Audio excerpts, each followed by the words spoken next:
Alors dans cette vidéo, nous allons faire l'application 3 du chapitre 4 sur le dénombrement.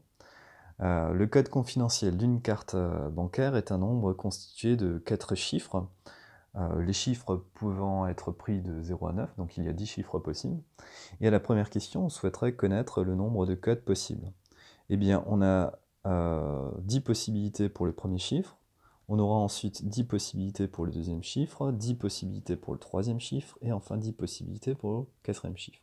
Ce qui nous donne 10 à la puissance 4, soit 10 000 possibilités. Donc 10 000 codes possibles s'il n'y a pas de contrainte. Maintenant, rajoutons des contraintes.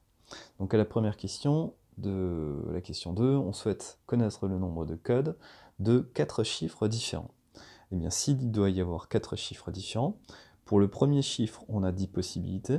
Pour le deuxième, par contre, on en aura 9, étant donné qu'on ne peut pas reprendre le même que le premier. Pour le troisième, on en aura 8, étant donné qu'on ne peut pas reprendre un des deux premiers déjà pris. Et pour le dernier, on en aura 7. Donc en faisant le calcul avec la machine, on obtiendra 5040 codes possibles si tous les chiffres doivent être distincts. Voyons maintenant combien il existe de codes comportant une seule fois le chiffre 1, donc exactement une seule fois le chiffre 1. Et bien pour cela, on peut par exemple dénombrer les codes qui commencent par 1. Donc pour les codes qui commencent par 1, eh bien on aura 1 en premier chiffre, et ensuite on pourra prendre ce qu'on veut pour les 3 chiffres suivants, sauf 1.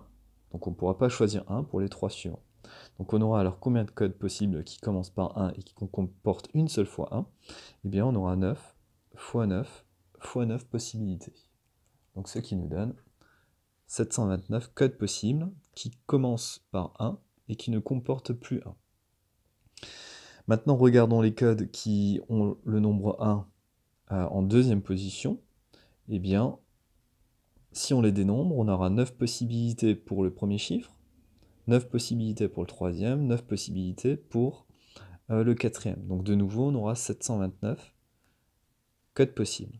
Et c'est le même principe si le 1 est placé en troisième position ou en quatrième position. On aura à chaque fois donc 729 codes possibles. Donc finalement, on aura 4 fois 729 donc codes possibles, donc ce qui nous donne donc 2916 codes possibles qui comportent exactement une seule fois le chiffre 1. Répondons maintenant à la question 2C, où on cherche le nombre de codes comportant 2 fois le chiffre 1, les deux autres chiffres devant être différents entre eux. Eh bien, plaçons par exemple nos deux chiffres 1. Eh bien, il y a par exemple, si les deux 1 sont placés directement aux premières et aux deuxièmes positions. Dans ce cas-là, pour les deux derniers chiffres, on aura le choix, sauf qu'ils devront être différents, ces deux derniers chiffres. Donc on aura combien de possibilités?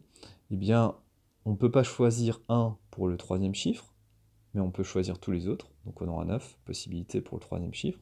Et pour le quatrième chiffre, par contre, on ne peut pas choisir 1, ni le chiffre choisi en troisième position. Donc on aura 8 possibilités. Donc on aura 72 codes possibles si les 1 sont placés aux premières et deuxième position. Ensuite, on peut placer un premier 1 en première position et un deuxième 1 en troisième position. Et de nouveau, on aura 72 codes possibles. Voilà. C'est la même chose, donc on voit où est-ce qu'on peut placer les 1. On peut placer le 1 en premier et en dernière position. On peut placer les deux 1 au milieu. Voilà. On peut placer un 1 en deuxième position, un 1 en dernier.